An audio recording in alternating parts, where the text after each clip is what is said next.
¿Cómo están, amigos? Bienvenidos a Agenda Parlamentaria a través de Congreso Televisión y Radio Congreso Perú. En esta oportunidad continuamos con los balances. Vamos ahora a conversar con el congresista Vicente Ceballos, representante por la región Moquegua, reelecto parlamentario.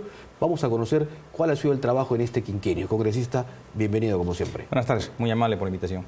Bueno, su trabajo es orientado en dos ejes principales, educación y fiscalización. Vayamos con el primero. Creo que uno de los logros principales ha sido la ley universitaria. Creo que una de las comisiones ordinarias que mejor performance ha tenido es la Comisión de Educación, porque las columnas vertebrales en las cuales se sostiene la educación en nuestro país son tres, y así lo conseguimos y finalmente se ratificaron en las leyes que se dieron. Primero, la llamada Ley de Reforma Magisterial para la educación básica regular. Segundo, la nueva ley universitaria para el nivel universitario.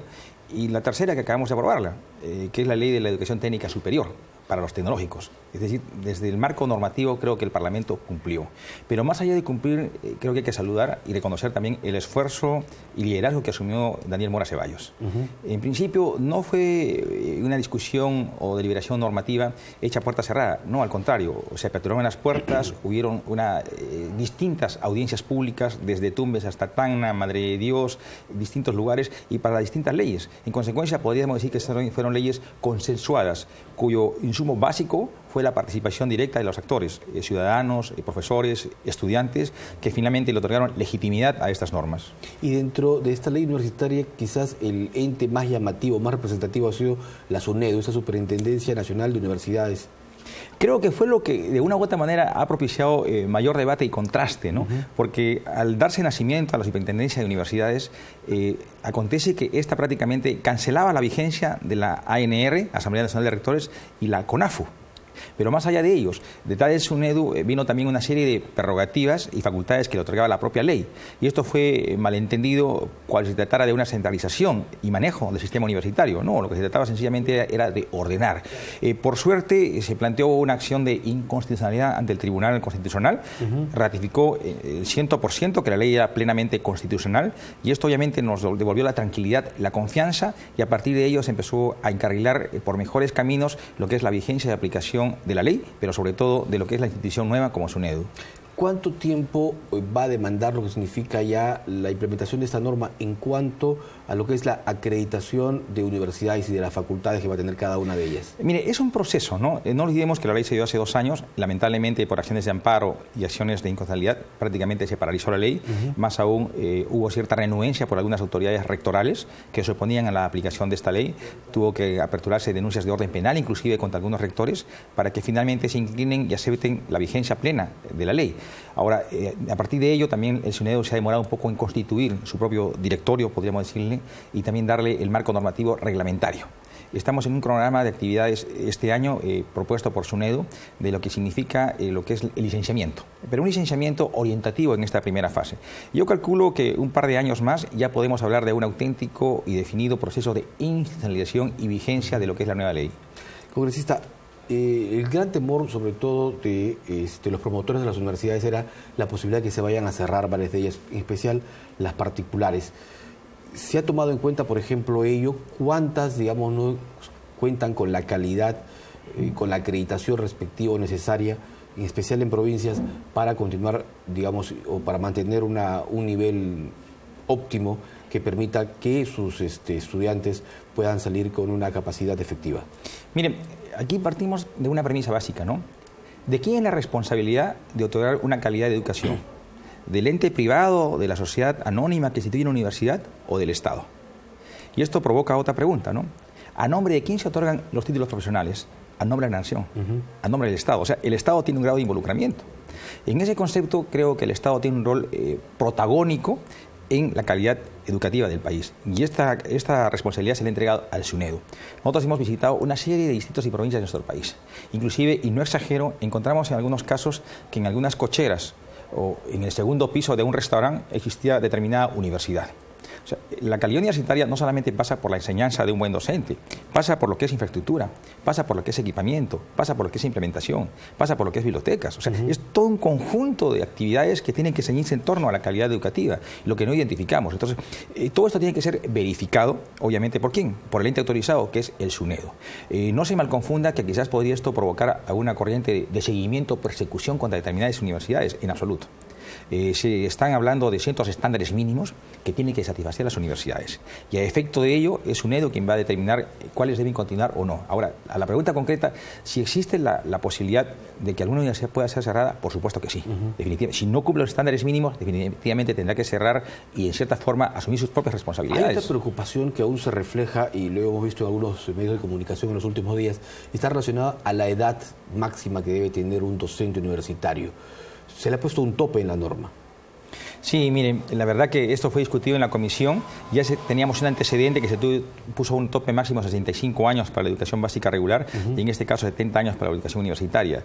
Creo que fue un exceso en esta parte, hay que reconocerlo también, porque hay docentes universitarios que superan esa edad, pero que están muy lúcidos y con la mejor experiencia y conocimiento que proponer y alcanzar a los estudiantes. Entonces, esta es una materia que sí es posible revisarla. De repente, la coyuntura no nos ayudó porque había una fuerte corriente política que trataba, en cierta forma, de acudir a una revisión integral de la ley. Pero hay cuestiones, usted sabe que una propuesta normativa ingresa como proyecto de ley, luego pasa por la comisión, claro, que puede surgir modificaciones en el debate. Luego pasa por el Pleno, que también puede estar sujeta a modificaciones. Y de repente en el camino ha pasado algún tipo de estas circunstancias que han propiciado algún tipo de deficiencia, o sea, hay que asumirla. Pero más allá de ello, creo que es una materia perfectamente revisable. Correcto. La ley que ve el tema de los institutos superiores y tecnológicos, que se aprobó recientemente y entre las últimas en la legislatura, ¿qué características principales tiene y qué posibilidades que los alumnos que egresen de estos centros puedan también llegar a un título profesional? Mire, creo que el Parlamento está acudiendo en un acto de justicia con la educación técnica superior. La educación universitaria a cargo de la ANR, la educación básica regular, Ministerio de Educación. ¿Y quién tenía la responsabilidad sobre los tecnológicos? Nadie. Y es más, revisamos estadísticas del Ministerio de la Producción, de la Cámara de Comercio. Son 400.000 estudiantes de educación técnica que demanda el país y no los tenemos. Sin embargo, no son profesionales. Entonces, esta cruda realidad motivó a que el Parlamento se compre esta agenda, se involucre y finalmente la haya podido aprobar. Primero, los estudios realizados en institutos técnicos superiores pueden ser validados en las universidades. Lo segundo, se trabaja mediante la metodología de los módulos. Es decir, puede ser convalidados determinados estudios con cierta certificación hasta donde se haya estudiado. Y lo tercero, que me parece de suma importancia, es la pertinencia. O sea, ya no es que cualquier tecnológico pueda proponer determinada carrera, no. Tiene que ser el mercado quien proponga qué tipo de carreras es la que requiere. Claro. Y lo cuarto, que me parece sumamente importante y que ya, en cierta forma, es un insumo presupuestal para las universidades. Los tecnológicos públicos, a partir de la vigente ley, pueden contar con recursos de canon y regalías mineras, que es la grave debilidad que tenía la educación técnica superior. Lo que implica que van a tener mayores ingresos. Mayores recursos. Ahora, en el tema de la demanda, yo creo que está ayudando también estos últimos reportes que está emitiendo el Ministerio de Trabajo sobre, digamos, cuáles son las carreras, ya sea técnicas o profesionales, más rentables y en dónde hay más posibilidades de poder encontrar un puesto laboral con un importante ingreso. Me parece que es una medida bastante pertinente porque sensibiliza y orienta de mejor manera a los estudiantes, ¿no? Yo tuve la ocasión en este trabajo de contraste de la propuesta de ley con cuestiones fácticas de visitar el TecSub. Por ejemplo, los chicos del TecSub tienen 3 años de carrera, culminan los estudios y tienen un puesto de trabajo. ¿De acuerdo? ¿Qué pasa con los chicos de los técnicos superiores públicos? No. Están peleando una posibilidad, pero como no están debidamente equipados, implementados sus instituciones, de una u otra manera no gozan de grandes ofertas laborales. Entonces, esto lo que pretende es un poco equilibrar la oferta laboral. Ahora, este trabajo de difusión lo está asumiendo el Ministerio de Trabajo, el Ministerio de Educación, SUNAT, de manera conjunta. Nos parece bastante ideal, porque los jóvenes se pueden dar perfectamente cuenta e informarse de que las carreras técnicas están tan competitivas o tan mejor remuneradas como lo es una carrera profesional. Entonces, en ese concepto creo que se empieza a equiparar en las condiciones remunerativas laborales, pero lo más importante, ¿no?, que estamos buscando cierta coherencia y armonía entre lo que demanda el país y lo que va a proponer la educación técnica superior. Correcto. Vayamos al tema de fiscalización porque el tiempo nos va ganando y usted ha sido un ferviente investigador de los casos de corrupción. y ha tenido, digamos, en el último tramo la presidencia de la Comisión Orellana. En ese aspecto ya se aprobó el informe por una amplia mayoría en el Pleno, que encuentra responsabilidad en justamente Rodolfo Orellana, en su hermana y en otros involucrados. ¿Esta documentación ya está remitida hacia el Ministerio Público? En estos momentos debe estarse realizando el trámite a través de la presidencia del Congreso. Creo que ha sido más que un hecho emblemático, mediático, un hecho muy importante para el país. Lo tenemos bastante claro. O sea, una comisión investigadora no individualiza ni menos sanciona responsabilidades penales. Esa es labor exclusiva y excluyente del Ministerio Público y Poder Judicial. Claro. Lo importante de una comisión investigadora es poner el tema en la agenda pública nacional. Y fíjese el impacto que tuvo esta comisión. Se instituye más o menos en julio del 2015. Y a partir de que se instala esta comisión, todas las entidades públicas empiezan a actuar, reaccionaron. Claro. Es decir, los jueces, los fiscales... registros públicos. Exacto. Los jueces, los fiscales se sintieron respaldados. Y vienen las órdenes de embargo, vienen las órdenes de captura, registros públicos, modifica su reglamento de inscripciones, por ejemplo, la OCE se pone mucho más fiscalizadora, los notarios establecen ciertos mecanismos de autocontrol para que haya mayor transparencia en la documentación que ellos tramitan, es decir, todos empiezan a actuar.